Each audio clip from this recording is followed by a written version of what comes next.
अपनी साल 2025 की सैलरी टैक्स रिटर्न फाइल करने के लिए आपने इस नॉर्मल रिटर्न का बटन दबाना है।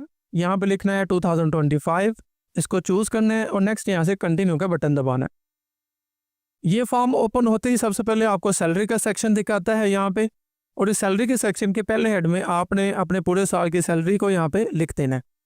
नीचे आपने अलाउंसेस बताने हैं जो आप एक साल में रिसीव करते हैं। इसके अलावा कोई बोनस या अदर बेनिफिट मिलता है आपको तो वो आप इस जगह पर लिखेंगे। फिर इन केस अगर आप इस साल सैलरी पर्सन से एक पेंशनर बन गए हैं तो पेंशन की एंट्री के लिए हम ये सैलरी वाली एंट्रीज को ख़त्म कर देंगे और आपके पेंशन की जो एंट्री होगी वो होगी इस सेक्शन में। यहाँ पे मिसाल के तौर पर ये वैल्यू मैंने लिख दी। नेक्स्ट अब आपने अपने पूरे साल के टैक्सेस बताने होते हैं जो आप एक साल में पे करते हो। उसके लिए आप चलेंगे यहाँ पे ये टैक्स चार्जेबल / पेमेंट्स और नीचे ये एडजस्टेबल टैक्सेस। यहाँ पर आपके रेलिवेंट हर एक टैक्स को हम एंटर करेंगे इन डिटेल्स। नेक्स्ट अगर आप एक टीचर या रिसर्चर हैं देन आप टैक्स रिडक्शन के लिए इस ऑप्शन को यूज़ करेंगे। जब यहाँ पर आप अपनी रेलिवेंट सारी एंट्रीज कर लेंगे देन हमने जाना होता है अपने एक्सपेंसेस एंड एसेट्स को डिक्लेयर करने के लिए। तो उसके लिए हम चलेंगे नीचे ये वेल्थ स्टेटमेंट में। यहाँ पे आपके पर्सनल एक्सपेंसेस आएंगे, आपके पर्सनल एसेट्स और अगर आपके साल भर में कोई लायबिलिटीज बन रही हैं तो उसको हम यहाँ पे एंटर करेंगे। अस्सलामुअलैकुम and welcome to another video. साल 2025 का टैक्स रिटर्न फॉर्म आ गया है which is a little complex for you then previous years, but मैं यहाँ पर आपको ये सारी चीज़ें एक्सप्लेन करूँगा, आपसे शेयर करूँगा और साथ में आप जो टैक्स रिटर्न के हवाले से सवालात करते हैं मैं उनके आंसर भी साथ साथ करता रहूँगा। तो इसलिए आप इस सब को मेरे साथ साथ अच्छे से समझें। तो अब अगर आप पिछले ईयर से फाइल करते आ रहे हैं देन आप इन न्यू चीज़ों को जल्दी समझ जाएंगे, बट अगर ये आपका पहली दफ़ा रिटर्न है जो आप इस वक्त फाइल कर रहे हैं देन आपने तमाम चीज़ों को अच्छे से देखना है, समझना है ताकि आप कोई पॉइंट मिस ना कर दें एंड उसे समझे बगैर रॉन्ग रिटर्न अपनी फाइल कर दें। तो अब साल 2025 के टैक्स रिटर्न हम फाइल करेंगे 4 सिंपल स्टेप्स में। First step is declaring your total income. तो उसके लिए हम लेंगे ये फॉर्म नॉर्मल रिटर्न और यहाँ पे लिखेंगे 2025। इसको यहाँ से चूज़ करके कंटिन्यू का बटन दबाएंगे। अगर आप पिछले सालों में अपनी टैक्स रिटर्न फाइल करते आ रहे हैं तो यहाँ पे ये फॉर्म ओपन करते ही सबसे पहले आपने ये इंपोर्ट प्रीवियस रिटर्न का बटन दबाना। इससे क्या होगा कि ये यहाँ पे आपके पिछले साल की जो जितनी वैल्यूज़ हैं वो देखें यहाँ पे उसने ये सारी वैल्यूज़ को पोस्ट कर दिया। और अब आपने इस साल में ये करना होता है कि अपने प्रीवियस ईयर्स की जो अमाउंट्स होती हैं उनको आप अपने करंट ईयर से रिप्लेस कर दें या अगर कुछ न्यू एसेट, न्यू कोई एक्सपेंस, न्यू चीज़ें हैं तो उनको एंटर कर दें। तो इसको मैनेज करना आपके लिए आसान हो जाता है। दोस्तों इनकम टैक्स रिटर्न को डिटेल से समझने के लिए एक कॉम्प्रिहेंसिव कोर्स आप अवेल कर सकते हो जिसमें टैक्स रिटर्न की तमाम कैटेगरीज की छोटी से छोटी डिटेल भी डिस्कस की गई है। कोर्स का लिंक वीडियो के डिस्क्रिप्शन में मौजूद है, लाजमी चेक कीजिएगा। तो यहाँ पर सबसे पहले आपके सामने सैलरी का सेक्शन ही आ जाता है जो कि आपके रेलिवेंट है और यहाँ पर आपको ये जो पहला हेड मिलता है पे एंड वेजेस, यहाँ पर आप अपने पूरे साल की ग्रॉस इनकम एंटर करेंगे। ये सवाल आप अक्सर करते हैं कि यहाँ पे आपका नेट इनकम आएगी या ग्रॉस इनकम, तो आपकी जो ग्रॉस इनकम है वो यहाँ पे आएगी।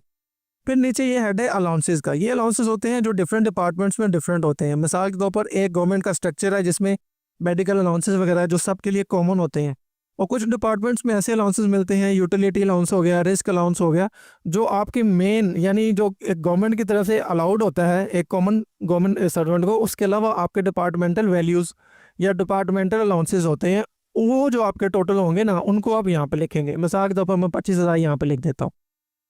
फिर नेक्स्ट आपका यहाँ पे ऐड आ जाता है ये एक्सपेंडिचर रीइंबर्समेंट का।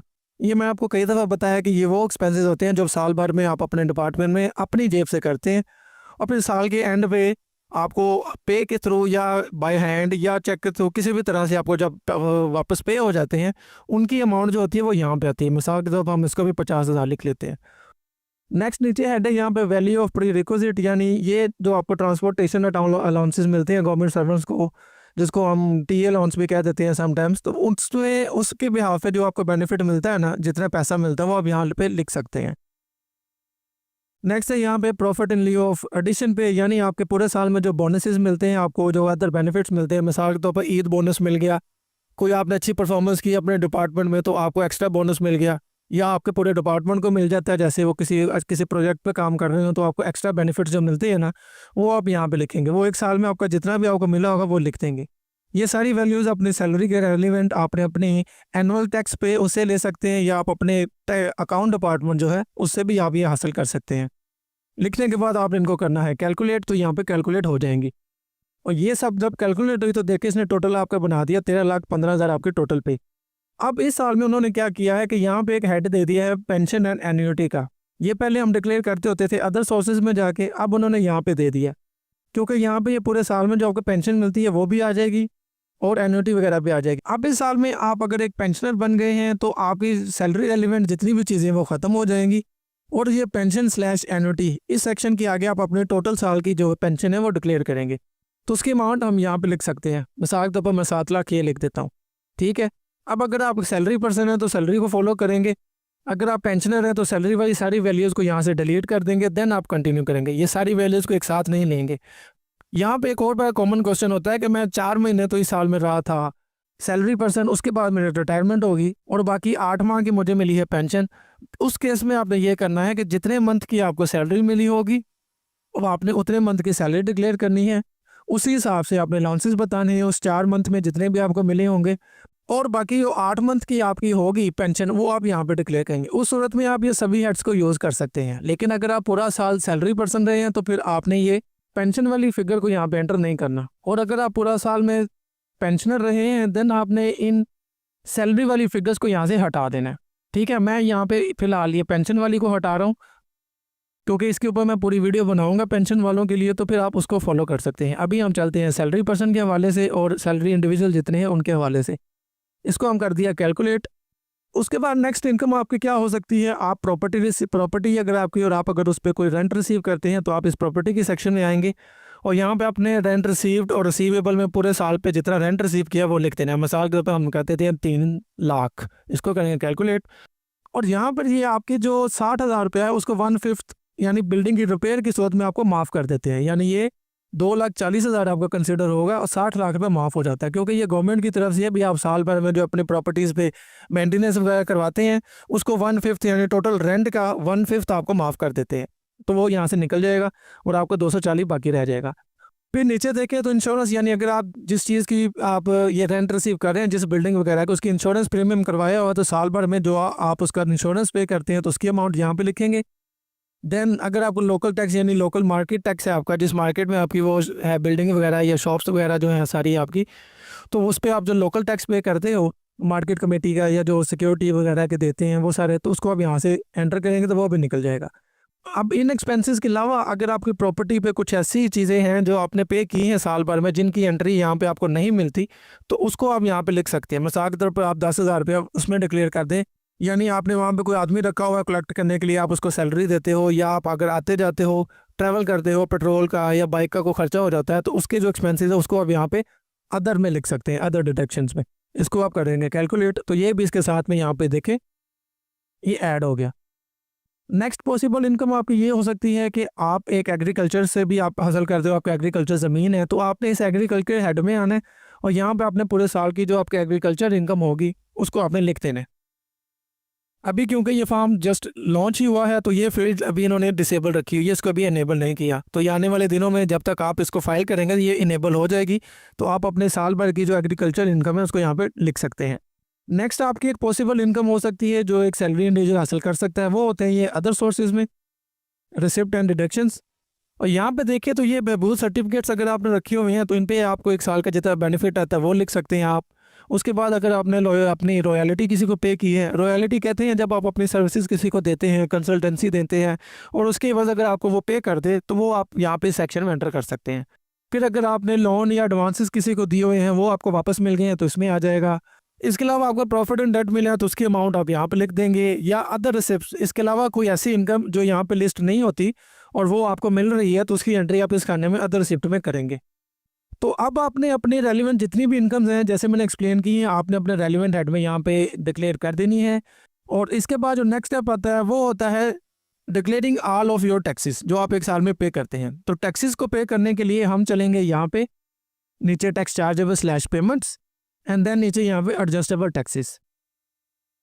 यहाँ पे आए तो सबसे पहले आपने अपनी सैलरी के ऊपर जो साल में टैक्स पे किया होता है उसको हमने डिक्लेयर करना होता है।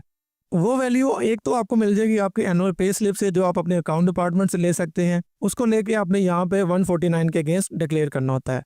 अगर इन केस आपके पास नहीं है लेकिन आपके पास इनकम का पूरा रिकॉर्ड है तो उस इनकम में से कितना टैक्स बन रहा है आपका उसको देखने के लिए आपने जानना होता है यहाँ पे ये कंप्यूटेशन पे। और यहाँ पे आए तो ये देखें आपकी टोटल इनकम बन रही है, जितने भी सोर्सेज हमने ऐड किए हैं, चाहे वो प्रॉपर्टी से हैं, चाहे वो एग्रीकल्चर से है, या आपके जितने भी बहबूद सर्टिफिकेट, कुछ भी टोटल इनकम जो आपकी बन रही है वो बन रही है 15,05,000।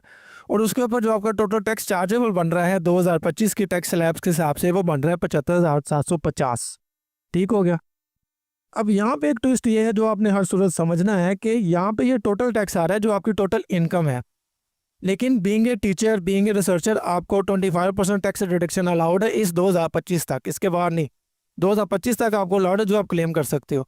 तो उसके लिए आपने ये करना होता है कि जब सबसे पहले आप अपनी यहाँ पे सैलरी डिक्लेयर कर देते हैं, मिसाल के तौर पर ये सैलरी डिक्लेयर कर देते हैं, और सैलरी डिक्लेयर करने के बाद जो टोटल अमाउंट आपके टैक्स बनेगी यहाँ पे कंप्यूटेशन पे आके यहाँ पे, उसको आपने लेके टैक्स रिडक्शन में डालना है। चलिए मैं बाकी सारी वैल्यूज़ जो मैंने आपको बताई हैं डिक्लेयर करके दिखाया है कहाँ पे क्या क्या करना, उसको मैं करता हूँ डिलीट, ताकि मैं आपको एग्जैक्टली बता सकूँ ये टैक्स रिडक्शन काम किस तरह से करता है। तो वो वैल्यूज़ मैं डिलीट करके वापस यहाँ पे आता हूँ। तो मैंने अब जो अदर जितने भी आपके इनकम सोर्स लिखे थे उसको ख़त्म करके सिर्फ सैलरी को यहाँ पे रखा है, और जो अलाउंसेस वगैरह हमने डिक्लेयर किए, तो यहाँ पे देखें आपको जो टोटल टैक्स चार्जेबल बन रहा है वो बन रहा है 47,250। और यहाँ से अगर आप नीचे जाएं तो ये देखें ये सारा का सारा आपका रहा है एडमिटेड इनकम टैक्स में, क्योंकि अभी हमने एफबीआई को नहीं बताया कि ये हम पे कर चुके हैं और किस किस सिनेरियो में पे किया है। चलिए अब हम वो देखते हैं। तो हमने इसको कर लेना है कॉपी, और सबसे पहले हम यहाँ पे जाएंगे टीचर्स एंड रिसर्चर्स के लिए कि वो अपना टैक्स रिडक्शन यहाँ पे किस तरह से लेंगे, क्योंकि यहाँ पे देखें ना ये 2-3 चीज़ें हैं जो आपको समझ नहीं पड़ती। ये जो टोटल टैक्स बनता है आपका, और अगर आपके डिपार्टमेंट ने आपसे वो जो 25% टैक्स रिडक्शन ऑलरेडी कट कर ली है, देन आपने डिक्लेयर करनी है। अगर उन्होंने कट नहीं की और आपसे पूरा जितना आपका टैक्स बनता था पूरा वो सारे का सारा ही डिक्लेयर कर लिया है, यानी सारे का सारा कट कर लिया है, देन आपने पूरे की पूरी ये वैल्यू यहाँ से उठानी है और यहाँ पे 49 के अगेंस्ट ये टैक्स चार्जेबल में आपने इस 49 के अगेंस्ट डिक्लेयर कर देना है। बट अगर आपके डिपार्टमेंट ने आपको 25% टैक्स रिडक्शन दी हुई है तो सबसे पहले आपने टोटल टैक्स को कॉपी करना है जैसे अभी हमने किया, और टैक्स रिडक्शन के सेक्शन में आना है। यहाँ पे देखें tax reduction for full time teachers / researchers, इसके सामने हमने पूरा टैक्स पूरे का पूरा यहाँ पे लिख दिया, कैलकुलेट किया। तो ये देखें ये उसका 11,813 जो उसका 25% बनता था वो यहाँ पे एडजस्ट हो गया। अब बाकी देखने के लिए हम चलेंगे कंप्यूटेशन पे। अब जैसे ही अब मैंने टैक्स रिडक्शन क्लेम किया है तो ये देखें ये टोटल अमाउंट यहाँ पे कम हो गई है।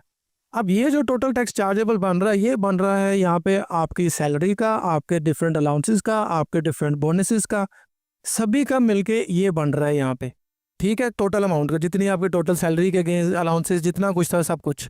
अब यहाँ पे इस साल में उन्होंने एक नया हेड ऐड किया है यहाँ पे, ये देखें एवरेज टैक्स का। ये एवरेज टैक्स किसके बारे में है, इसमें 2 सेक्शन है, पहले मैं आपको वो बताता हूँ। ये देखें एवरेज टैक्स पे आए, ये देखें तो यहाँ पे है एक टर्मिनेशन बेनिफिट्स और दूसरा यहाँ पे सैलरी ऑफ एरियर्स।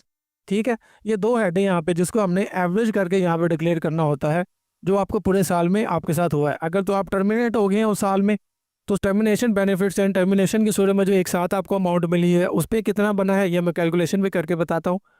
और दूसरा अगर आपको सैलरी एरियर्स मिले हैं तो यहाँ पे हमने ये जो अमाउंट डिक्लेयर की थी ना एम्प्लॉयमेंट के अंदर, ये देखें ये अलाउंसेस हो गए, उसके अलावा आपके ये total value of pre requisites होगी, ये आपके एक्सपेंडिचर्स हो गए, या ये आपके टोटल बेनिफिट्स हो गए। तो ये भी हो सकता है कि ये आपको सैलरी एरियर्स की सूरत में मिले हों, जो आपके पिछले रह गए थे उसको इस वे से आपको पे कर दिया गया हो या रीइंबर्समेंट की सूरत में पे कर दिया गया हो। तो हर डिपार्टमेंट में ये थोड़ी सी फ्लैक्चुएशन वो अपने हिसाब से अपने अकाउंट्स को एडजस्ट करते हैं। आपने यहाँ पे एक चीज़ को मेक श्योर करना है, क्योंकि अभी यहाँ पे इन्होंने ये हेड दे दिया है एवरेज टैक्स का, तो अब आपने ये करना है कि इन 2 हेड्स को छोड़ के आपके जो टर्मिनेशन बेनिफिट्स हैं या सैलरी एरियर्स हैं इनको छोड़ के बाकी जो सारा टैक्स आपका बना है, आपकी टोटल सैलरी जो आपने रिसीव की है सैलरी, तो उसके लिए आपने अपने डिपार्टमेंट से एनुअल पे स्लिप लाजमी लेनी है। एनुअल पे स्लिप पे आपका टोटल टैक्स जो सैलरी के अगेंस्ट होगा वो मेंशन होगा, और ये जो बाकी अलाउंसेस आपको वक्तन फ़वक्तन मिलते रहते हैं इनकी हेड के अगेंस्ट आपको वो वैल्यू जो है वो पार्टिकुलर ईयर में या पार्टिकुलर मंथ में नज़र आ जाएगी। मिसाल के तौर पर आपको 1 लाख रुपया मिला है एरियर सैलरी एरियर्स की सूरत में मंथ ऑफ अक्टूबर 2024। ठीक है, तो अब आपने अक्टूबर 2024 में जो एक्सेस टैक्सेस की अमाउंट आई है उसको वहाँ से निकाल लेना। वो निकाल लेने के बाद अब आपने उनको एवरेज के हिसाब से देना होता है यहाँ पे एवरेज टैक्स में, जो मैं अभी आपको एक्सप्लेन करता हूँ। यहाँ पे ये बताने का आपको मकसद ये है कि आपने अपने टोटल सैलरी के अगेंस्ट जो टैक्सेस हैं प्योर सैलरी के अगेंस्ट वो सेपरेट बताने हैं, और जिन अलाउंसेस के अगेंस्ट जो आपको टैक्सेस पड़ा है वो आपने सेपरेट बताना है, जो कि एवरेज टैक्स बन के आएगा यहाँ पे, जो मैं अभी आपको एक्सप्लेन करता हूँ। पहले हम सैलरी वाला देख लेते हैं।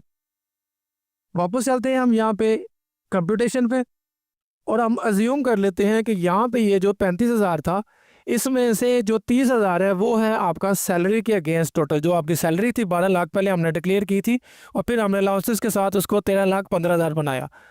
तो 5% के हिसाब से बनता है टोटल 30,000 आपकी सैलरी के अगेंस्ट टोटल टैक्स। तो उसको हम डिक्लेयर करेंगे एडजस्टेबल टैक्सेस में। यहाँ पे हम लिख देंगे 12 लाख आपके टोटल सैलरी जो एक साल में आपने ग्रोस रिसीव की, और यहाँ पे 30,000 रुपया, क्योंकि 6 लाख से ऊपर 12 लाख तक 5% टैक्स है, तो वो यहाँ पे हम डिक्लेयर कर देंगे, जो बनता है 30,000। अब जो रिमेनिंग आपकी अमाउंट रह गई है, ये देखें, ये रिमेनिंग अमाउंट जो है यहाँ पे 5,437 रुपये, इसको हमने एडजस्ट करना है आपके एवरेज टैक्सेस में। अगर तो आप टर्मिनेट हुए हैं तो फिर आप इस हेड में अपना टोटल एवरेज बताएंगे। वो एवरेज किस तरह से निकलती है, वो निकलती है इस तरह से। जैसे यहाँ पे हमने टोटल आपकी जो ग्रॉस इनकम जिसको डिक्लेयर किया था 12 लाख रुपए, और उसके ऊपर जो टैक्स एप्लीकेबल था वो था 30,000। अब आपने 30,000 को 12 लाख के साथ में करना है तकसीम, और उसको ज़रब दे देनी है 100 के साथ, और जो अमाउंट आपके सामने आएगी, जैसे अभी 2.5 आ रहा है, वो हो जाएगी आपका average tax in salary arrears में। ठीक है, या अगर आपको टर्मिनेशन बेनिफिट्स मिलेंगे एक साथ तो वो उसकी एवरेज बन जाएगी। दोनों का कैलकुलेशन का फार्मूला सेम है। अभी क्योंकि हम सैलरी एरियर्स को देख रहे हैं, और मैं अज्यूम करूँगा कि आप टर्मिनेट नहीं हुए अपने जॉब से, तो इसलिए हम सैलरी एरियर्स के सेक्शन में उसको एडजस्ट करेंगे। तो यहाँ पे हम लिख देंगे वो रेट जो बना है 2.5, और नीचे हमने 5,437 जो रिमेनिंग हमारा टैक्स बना था उसको हमने यहाँ पे डिक्लेयर कर दिया। तो ये देखिए 136 रुपये जो थे, ये आपका वो टैक्स चार्ज हुआ है जो आपके अलाउंसेस या एरियर्स या जो कुछ आया है उसके ऊपर आपकी ये अमाउंट डिडक्ट हुई है, जब हम यहाँ पे एडजस्ट कर दी है। तो अब आपको आई होप समझ आ गई होगी कि एवरेज टैक्स यहाँ पे क्यों दिया गया है एडजस्टेबल टैक्सेस के अलावा। चलें वापस एडजस्टेबल टैक्सेस पे चलते हैं, और यहाँ पे अब हमने मोर आपके जो टैक्सेस साल में आप पे करते हैं उनको देखते हैं। यहाँ पर मैं वो सारे टैक्सेस के बारे में बताऊंगा जो कॉमनली एक सैलरी इंडिविजुअल को फेस करने पड़ते हैं, जिसमें ये बहुत इंपॉर्टेंट होता है एक advance tax on cash withdraw from bank. यानी आपने बैंक से जो कैश विड्रा करते हैं, छोटी अमाउंट का बड़ी अमाउंट का, उसका आपने साल के एंड पे आपने बैंक से जो है वो टैक्स स्टेटमेंट ले लेनी है, उसमें वो मेंशन होगा।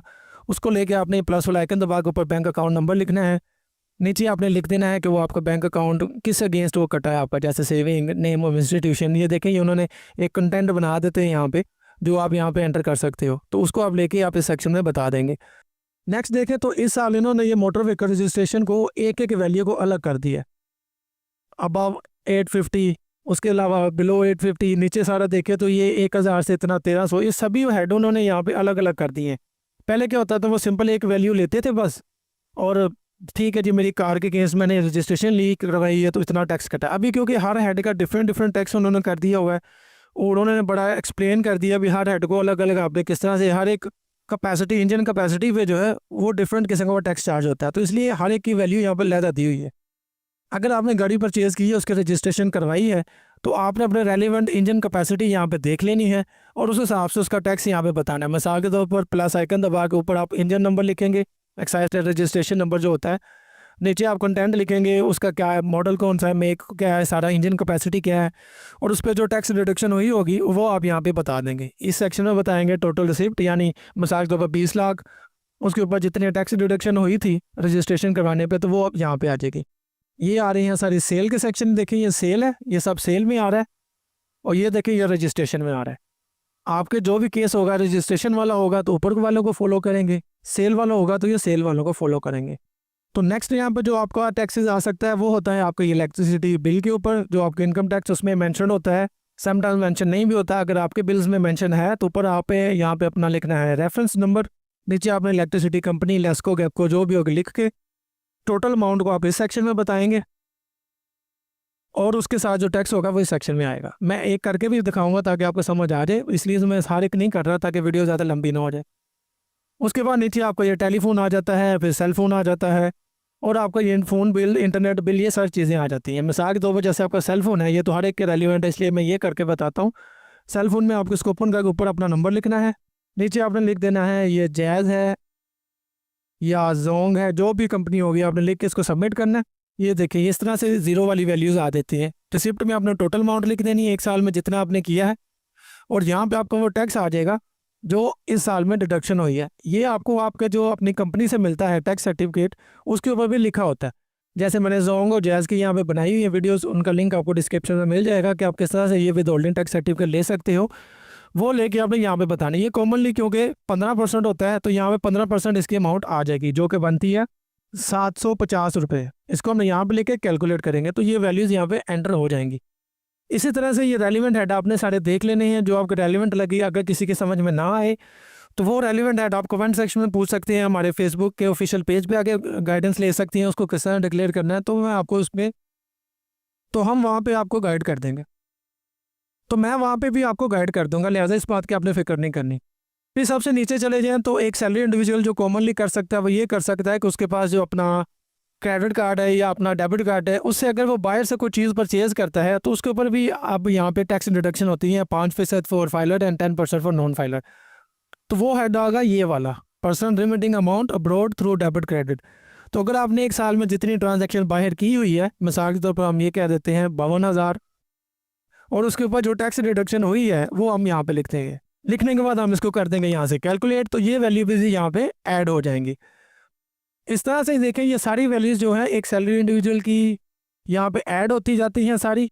तो ये भी जितना भी ऊपर वाली आपकी अमाउंट होती है जो आप अपनी इनकम से ज़्यादा पे करते हैं वो आपके रिफंडेबल इनकम टैक्स में आ जाता है, जिसका आप रिफंड ले सकते हैं।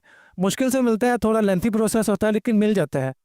तो इस तरह से दोस्तों आपने पूरे साल में आपके जितने टैक्सेस होते हैं जो आप पे करते हैं उसको यहाँ पे डिफरेंट हेड में आपने डिक्लेयर कर देना होता है। और नेक्स्ट यहाँ पे आपका स्टेप आता है जो कि होता है डिक्लेयरिंग योर एक्सपेंसेस। तो एक्सपेंसेस के लिए हमने चलना है यहाँ पे वेल्थ स्टेटमेंट में, और ये आ जाएंगे आपके पर्सनल एक्सपेंसेस। यहाँ पे आपने अपने पूरे साल के एक्सपेंस बताने हैं जो आपने किए हैं। मिसाल के तौर पर जैसे पहला रेंट है, एक साल में अगर आपका घर रेंट पे है तो एक साल में आप कितना रेंट उसका पे करते हैं आप वो लिख देंगे यहाँ पे। फिर नेक्स्ट यहाँ पे व्हीकल मेंटेनेंस आ जाती है, कोई बाइक वगैरह आपके नाम पे है तो वो आप कितना एक साल में उस पर मेंटेनेंस पर लगा रहे हैं वो आ जाएगा। नेक्स्ट आपने ट्रैवलिंग कितनी की एक साल में। फिर आपका इलेक्ट्रिसिटी बिल, जितना टैक्स आप यहाँ पे इलेक्ट्रिसिटी एडजस्टेबल टैक्सेस में बताओगे भी मेरा पूरे साल का टैक्स इतना था और उसके ऊपर जो बिल टोटल जमा करवाया था वो मैंने इतना जमा करवाया था, तो वो जो आपका टोटल बिल होगा ना एक साल का उसको लेके आपने यहाँ पे डिक्लेयर करना होता है। फिर आपके वाटर चार्जेस जो आप अपने पे करते हो एक साल में, नीचे आपके गैस के बिल जो है वो आप जितना पे करते हो वो आ जाएगा। उसके बाद आपने कोई एसेट इंश्योरेंस करवाई है तो एक साल का प्रीमियम कितना भरते हैं वो आ जाएगा। आपका मेडिकल का एक्सपेंस क्योंकि वो बहुत ज़्यादा होता है पाकिस्तान में तो वो आ जाएगा। फिर आपके बच्चों की जो जा रही हैं फीसें वगैरह, आपकी अपनी एजुकेशन है उस पर कितना खर्चा आ रहा है वो आप लिखेंगे यहाँ पे। नेक्स्ट आपने क्लब की किसी की मेंबरशिप ली हुई है तो उसका एक साल का कितना आप पे करते हो वो आ जाएगा। और ये कोई लोकल क्लब नहीं होते, ये वो क्लब होते हैं जो रजिस्टर्ड होते हैं, हर एक क्लब नहीं यहाँ पे शामिल होगा। फंक्शन गैदरिंग में कितना एक्सपेंस कर दिया आपने वो लगा देंगे। फिर आपने ज़कात वगैरह दी हुई है तो वो आ जाएगा यहाँ पे एक साल में आपने कितना पे किया है। इंश्योरेंस अपनी पर्सनल करवाई हुई है आपने तो पर्सनल इंश्योरेंस का जो एक साल का है वो आ जाएगा। फिर इन सब के अलावा अगर आपके मज़ीद एक्सपेंसेस बाकी बचते हैं जो यहाँ पे लिस्ट नहीं हुए तो वो टोटल आप यहाँ पे हाउस होल्ड एक्सपेंस में बता सकते हैं भी मेरा टोटल ये एक्सपेंस हुआ। ये इस तरह से आपने पूरे एक साल के अपने एक्सपेंसेस को यहाँ पे डिक्लेयर करना होता है और उसको ऊपर से आपने करना है इसको कैलकुलेट। ये यहाँ पे कैलकुलेट होके टोटल बन जाएंगे जो बना 7,25,000। अब नेक्स्ट और फाइनल स्टेप आपका ये है कि आपने अपनी वेल्थ स्टेटमेंट फाइल करनी है जिसमें आप अपने एसेट्स और अपने लाइबिलिटी को डिक्लेयर करते हैं। उसके लिए हम चलेंगे यहाँ पे नीचे एसेट्स लाइबिलिटीज़ पे, और यहाँ पर एक वैल्यू आपने लेके आनी है पीछे अपनी इनकम से। जो मैं हमेशा आपको बताता हूँ कि एसेट डिक्लेयर करने से पहले आपने वो इनकम को यहाँ पे डिक्लेयर करना होता है। वो इनकम आप लेके आएंगे अपने टैक्स चार्जेबल / पेमेंट्स और नीचे यहाँ पे कंप्यूटेशन से। और यहाँ पे ये देखें ये आपको टोटल इनकम नज़र आ रही है, ठीक है, या ये टैक्सेबल इनकम आ रही है, दोनों वैल्यूज़ ऑलमोस्ट सेम ही होती है। इसको आपने यहाँ से करना है कॉपी, वापस चलना है वेल्थ स्टेटमेंट पे और ये रिकन्सिलेशन ऑफ नेट एसेट्स पे। यहाँ पे आके आपने सबसे पहले नॉर्मल टैक्स के सामने अपने टोटल इनकम बता देनी है। उसके बाद फिर आपने अपने सारे एसेट्स वगैरह यहाँ पे डिक्लेयर करने शुरू करने हैं। इसका बेनिफिट आपको ये होता है कि आपके जो जमा नफ़ी होती है ये देखें ये आपकी एडजस्ट करनी आसान हो जाती है। यहाँ पे आपने इस चीज़ से कंफ्यूज नहीं होना कि ये वैल्यू यहाँ पे कहाँ से आ गई। ये वैल्यू पिछले साल से आ रही है। अगर आप पिछले साल से अपने टैक्स रिटर्न फाइल कर रहे हैं और जब आप पहली दफ़ा 2025 का फॉर्म ओपन करके ये इंपोर्ट प्रीवियस रिटर्न का बटन दबाते हैं तो पिछली सारी इनकम वैल्यू आपकी यहाँ पे आ जाती है उनको जस्ट आपने अपने करंट ईयर के साथ की वैल्यू से रिप्लेस करना होता है, नथिंग एल्स। लिहाजा आप इसको इग्नोर करें, बाकी नीचे वाली चीज़ों को फॉलो करें। ये आपने यहाँ पे डिक्लेयर कर दी। अब चलना है हमने वापस पर्सनल एसेट्स एंड लाइबिलिटीज़ पे। इसमें सबसे ऊपर आपकी एग्रीकल्चर प्रॉपर्टी है, यानी आपके पास आपकी कोई एग्रीकल्चर इनकम होगी जो आपने यहाँ पे एग्रीकल्चर में डिक्लेयर की थी, तो उसकी जो प्रॉपर्टी है आपकी, उसका एड्रेस आप यहाँ पे बताएंगे। ऊपर एड्रेस, नीचे कंटेंट, वो कितने एकड़ है, कितने मरला है, कितने कनाल है, वो बता के उसकी टोटल वैल्यू हम यहाँ पे डिक्लेयर करेंगे। फिर अगर आपके पास कोई रेजिडेंशियल प्रॉपर्टी है तो उसका हम एड्रेस यहाँ पे लिखेंगे। जैसे ये आपका एड्रेस आ गया और यहाँ पे आप लिख देंगे हाउस या प्लॉट या जो कुछ भी आपके केस में होगा, उसको आप लिख के सबमिट करेंगे। उसकी टोटल वैल्यू जो होगी वो हम यहाँ पे लिख देंगे। नेक्स्ट नीचे आपने एनिमल नॉन बिजनेस बताने, यानी आपके पास कोई आपके एनिमल्स हैं तो उनकी वैल्यू आप यहाँ पे डिक्लेयर करेंगे, वो जितनी भी हो सकती है आपके एनिमल्स की प्राइस के लिहाज से। उसके बाद आपने यहाँ पे अपना एक बैंक अकाउंट ऐड करना होता है। बैंक अकाउंट ऐड करने के लिए आपने इस सेक्शन में आ जाना है, इन्वेस्टमेंट अकाउंट, ये सारा यहाँ पे आपने करना है। प्लस आइकन ऊपर आपने अपना बैंक अकाउंट का नंबर लिखना है, नीचे आपने बताना है वो कौन सा बैंक है आपका और उसका अकाउंट कौन सा है, करंट है या सेविंग है, जो भी होगा इस तरह से लेके सबमिट करेंगे। और यहाँ पर आपने 30 जून 2025 उसका टोटल यहाँ पे आपने लिखना है। मजाक के साथ हम 50,000 लिख देते हैं, जो उसका क्लोजिंग बैलेंस होगा ना वो यहाँ पे आएगा। फिर आपके पास जो मोटर व्हीकल है, क्योंकि हमने एक्सपेंसिव में बताया है कि मेंटेनेंस चार्जेस, तो आपके नाम पे जो बाइक होगी उसको आप यहाँ पे डिक्लेयर करेंगे। मोटर व्हीकल में उसका नंबर लिखेंगे, यहाँ पे लिख देंगे। जो भी आपकी जिस भी ईयर में रजिस्टर्ड होगी, जो भी नंबर होगा वो आप यहाँ पे लिख देंगे। नीचे आप लिख देंगे CD 70 125 जो भी होगा, उसकी प्राइस आप यहाँ पे लिख देंगे। नेक्स्ट नीचे आपके प्रीशियस पोजेशन, ये होता है आपके गोल्ड, चांदी या इसके जो ऑर्नामेंट्स होते हैं सारे, उनकी डिटेल। जैसे मिसाल के तौर पर गोल्ड है, प्रीशियस पोजेशन, और नीचे लिख देंगे कितना है, 1 तोला है, 10 तोला है, जितना भी है। और उसकी वैल्यू जो है वो यहाँ पे आपने एंटर करनी है, जो आपके पास रिसीट वैल्यू होगी उसकी, उसके हिसाब से। मिसाल के तौर पर हम कह देते हैं कि 2 लाख रुपए थी, वो हमने यहाँ पे लिख दी। फिर आपके हाउस होल्ड इफेक्ट, यानी घर पे पड़ी हुई जितनी चीज़ें, इसके ऊपर मैंने एक पूरा आर्टिकल लिखा हुआ है जिसका लिंक आपको वीडियो डिस्क्रिप्शन में मिल जाएगा, ये समझने के लिए कि हाउस इफेक्ट होते क्या हैं और उनको यहाँ पे किस तरह से डिक्लेयर करते हैं। तो उनकी वैल्यू हम यहाँ पे लिख देते हैं। नेक्स्ट आपके पर्सनल आइटम आ गई, आपका मोबाइल, आपका कंप्यूटर, आपके घर पे जो पर्सनल आइटम की यूज़ की चीज़ें हैं उनकी वैल्यू यहाँ पे आ जाती है। ये एक दो चीज़ें इस तरह की हैं जो हम एडजस्टेबल कर सकते हैं यहाँ पे, यानी इनके पे कोई हार्ड एंड फास्ट रूल नहीं लगता, लेकिन यहाँ पे हम इनको डिक्लेयर कर सकते हैं क्योंकि ये एसेट वैल्यू होती हैं, ये हमारे टोटल एसेट्स को इंक्रीज़ करते हैं, इसलिए उनकी वैल्यू यहाँ पे डिक्लेयर करना होता है। फिर कैश नॉन बिजनेस आपके पास साल के एंड पे 30 जून 2025 को कितना पड़ा था वो आप यहाँ पे लिख देंगे। फिर यहाँ पे नीचे होता है एनी अदर एसेट में क्या आ सकता है, प्राइस बॉन्ड वगैरह आ सकते हैं। अगर आपके पास प्राइस बॉन्ड आपने परचेज़ किए हुए हैं तो वो यहाँ पे लिखें, उनकी आपकी टोटल वैल्यू जितनी बनती है वो आप यहाँ पे लिख देंगे। ठीक हो गया। इसके अलावा भी कोई और एसेट हो सकता है जो यहाँ पे ऊपर मेंशन नहीं किया हुआ उन्होंने, तो उसको आप यहाँ पे ऐड कर सकते हैं। फिर आपने अगर किसी दूसरे के नाम पे ली हुई है कोई प्रॉपर्टीज़ वगैरह, तो उसको आप यहाँ पे डिक्लेयर कर सकते हैं। और इस साल के फॉर्म में उन्होंने देखिए यहाँ पे पर्सनल एसेट और एक एक्स्ट्रा यहाँ पे हेड दे दिया पर्सनल एसेट लाइबिलिटी का। इसको जब हम ओपन करें तो देखिए यहाँ पे आ गया है asset held on others name including non filer suppose या डॉटर, यानी अगर आपकी वाइफ या आपकी डॉटर अभी नॉन फाइलर है और उनके नाम पे अगर आपने प्रॉपर्टीज़ ली हैं अपने पैसों से, तो उसको आप यहाँ पे डिक्लेयर करेंगे। प्लस वाला आइकन दबाएंगे, प्रॉपर्टी उनका NIC नंबर लिखेंगे, नंबर लिखने के बाद नीचे लिखेंगे आपने प्लॉट लिया है, कितना लिया है, 10 मरला का लिया है, जितना भी लिया है वो यहाँ पे लिखने के बाद सबमिट करेंगे। यहाँ पे आप उसकी टोटल अमाउंट लिखेंगे, जो भी उसकी अमाउंट कितनी थी जब आपने लिया था, जिस साल में आपने लिया था। ये देखें ना यहाँ पे 2 न्यू हेड आ गए, एक अमाउंट, एक एस्टिमेटेड करंट मार्केट वैल्यू। यानी मिसाल के तौर पर आपने 2020 में लिया था उसको 20 लाख का, ठीक हो गया। लेकिन अब क्योंकि मार्केट वैल्यू बढ़ गई है उसकी, वो हो गई है 25 लाख, तो यहाँ पे आप उसका 25 लाख लिखेंगे, सेम अमाउंट नहीं आएगी। ये वेरिएशन है, इसको मैं बार बार कह रहा हूँ, ज़रा अच्छे से समझ लें। इस साल से उन्होंने इस अमाउंट के साथ में आपकी एक एस्टिमेटेड करंट वैल्यू लिखी है जो करंट आपको बताते, ये FBR को बताएगा कि जो एसेट आपने पुरानी अमाउंट पे लिया था वो अब करंट ईयर में कितना इंक्रीज हो चुका है, उसकी वैल्यू कितनी बढ़ गई हुई है। ये आपके लिए ही बेनिफिट है, क्योंकि यहाँ पे अब आपको जब आपने कोई प्रॉपर्टी लेनी वगैरह करनी है सेल परचेज, तो आपको एक एलिजिबल सर्टिफिकेट चाहिए होता है FBR से। तो अगर आप यहाँ पे रॉन्ग वैल्यू लिखेंगे तो वो आपकी जो क्रेडिबिलिटी है, आपकी एलिजिबिलिटी है, उसको इफेक्ट करेगी। लिहाजा आपने जो करंट मार्केट वैल्यू है उसको यहाँ पे डिक्लेयर करना है। ठीक हो गया। आई होप आप ये बात को समझ गए हैं। वापस चलते हैं यहाँ पे वापस आके अब आपने अपनी लाइबिलिटीज़ बतानी होती है, यानी एक साल में आपने क्या क्या लोगों से लिया हुआ है जो आपने पे करना है। जैसे हमने ये प्लॉट मैंने यहाँ पे मेंशन किया है, तो हो सकता है ये आपने इंस्टॉलमेंट पे लिया हो और अब आपने आने वाले सालों में उसकी इंस्टॉलमेंट पे करनी है, तो उन इंस्टॉलमेंट की आपके ऊपर एक लाइबिलिटी है जो हमने यहाँ पे भी डिक्लेयर करनी होती है। मिसाल के तौर पर जिस साल में आपने वो प्रॉपर्टी ली है और इस करंट ईयर तक आपने जितना पे कर दिया है उसको आपने टोटल अमाउंट से माइनस कर देना है और रिमेनिंग यहाँ पे डिक्लेयर कर देना है। यही सब कुछ होगा, चाहे आपने किसी से लोन उठाया हुआ है, किसी मार्केट से लोन उठाया हुआ है, किसी बंदे से लोन उठाया हुआ है, तो उसकी हम यहाँ पे लाइबिलिटी किस तरह से बनाएंगे अब वो देखते हैं। आपने करना है प्लस वाले आइकन पे क्लिक। यहाँ पे देखें तो यहाँ पे आपने उस बंदे का NIC नंबर या रजिस्ट्रेशन नंबर बताना है। किसी हाउसिंग सोसाइटी से लिया है तो उनका नंबर आ जाएगा, किसी शख्स से आपने लिया हुआ है तो उसका आपका NIC नंबर आ जाएगा। यानी डिफरेंट सिनेरियोज है, आपने अपने हिसाब से इसको एडजस्ट करना है। मैं मिसाल के तो यहाँ पे प्रॉपर्टी ली है किसी हाउसिंग सोसाइटी से, हम उसका यहाँ पे रजिस्ट्रेशन नंबर लिख देंगे। नीचे हम लिख देंगे कि हमने प्लॉट लिया है 10 मरला का, ठीक है, ये हमने प्लॉट लिख दिया। अब आप इसको करेंगे सबमिट।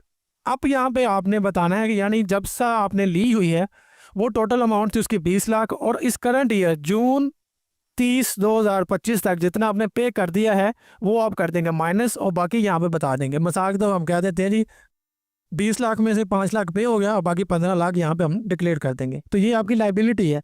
और अब ये हर आने वाले साल में जितना आप पे करते जाएंगे उसको अमाउंट को यहाँ पे आप माइनस करते जाएंगे, और जो रिमेनिंग अमाउंट आपकी बची होगी वो यहाँ पे आती रहेगी। और जिस साल में आपकी ये लाइबिलिटी पे हो जाएगी उस साल में आगे आपने इसको यहाँ से डेल कर देना, ठीक है। और वो प्लॉट जो होगा वो अब आपके नाम पे ट्रांसफ़र हो जाएगा, क्योंकि ऑलरेडी हम उसकी टोटल अमाउंट डिक्लेयर करके आए हैं। यहाँ पे 20 लाख हमने लिखा था ना, और लाइबिलिटी हमने बता दी 15 लाख अभी बाकी है, 5 लाख हमने करंट ईयर तक पे कर दिया। आई होप आपको लाइबिलिटी की समझ आ गई होगी, और मैंने कोशिश की है कि मैं इसको बड़े खुले लफ्ज़ों में आसानी से आपको बता सकूँ। ये हमने बता दी है यहाँ पे लाइबिलिटी।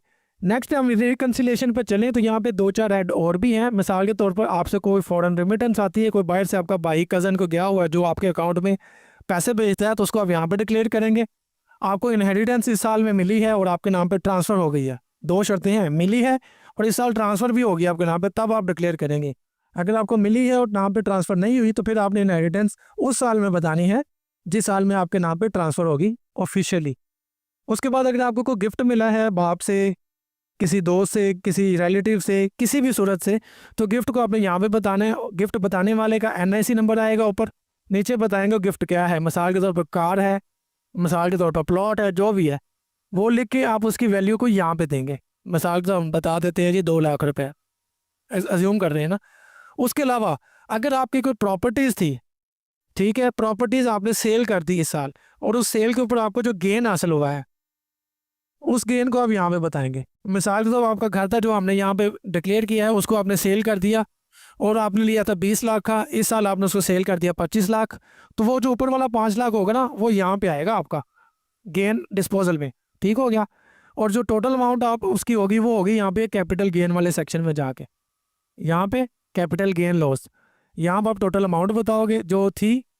मिसाल के तौर पर हमें गेन हुआ है 5 लाख का, इसमें तो हम 5 लाख यहाँ पे डिक्लेयर करके इसको कैलकुलेट कर देंगे।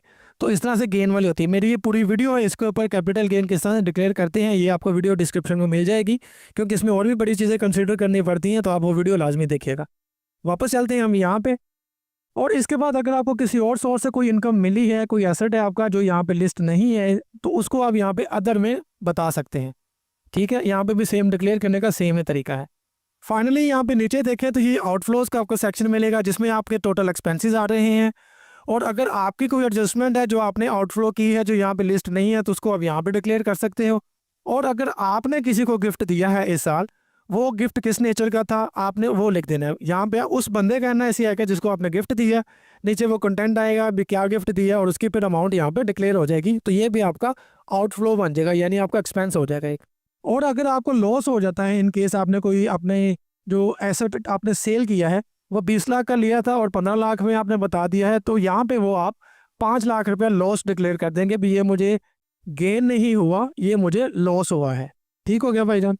और जब सब कुछ आप वैल्यूज़ अपने डिक्लेयर कर देंगे, income, assets, taxes, expenses, then आपने अपने जो वेल्थ स्टेटमेंट को यहाँ पे रिकनसाइल करना होता है। रिकनसाइल का मतलब होता है आपके इनकम, आपके एक्सपेंसेस और आपके एसेट्स को प्लस माइनस करके आपने यहाँ पे बैलेंस करना होता है।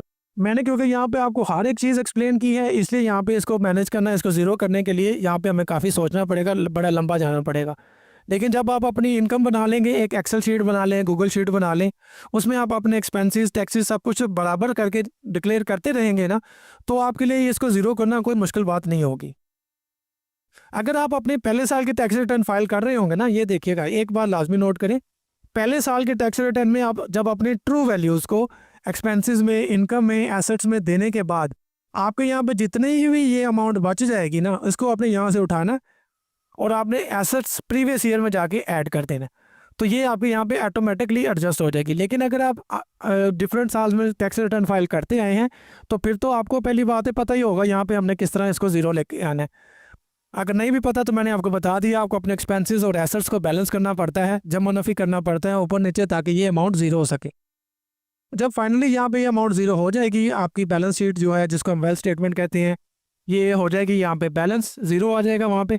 देन आपने ऊपर से इसको एक दफ़ा करना है सेव, और देन आपने ये सबमिट वाली विंडो में वो पिन एंटर करके इसको सबमिट कर देना है। तो उम्मीद है दोस्तों आपको सैलरी रिटर्न की अच्छी तरह समझ आ गई होगी। मैंने पूरी कोशिश की है यहाँ पे एक एक हेड आपको अच्छे से एक्सप्लेन कर सकूँ, ताकि जब आप रिटर्न फाइल करें तो आपको यहाँ पे कोई इशू फेस ना करना पड़े। तो ये वीडियो पसंद आई हो तो इसको लाइक, शेयर और चैनल को सब्सक्राइब ज़रूर कीजिएगा। मैं मिलता हूँ आपसे अगली वीडियो के साथ, तब तक के लिए अल्लाह हाफिज़।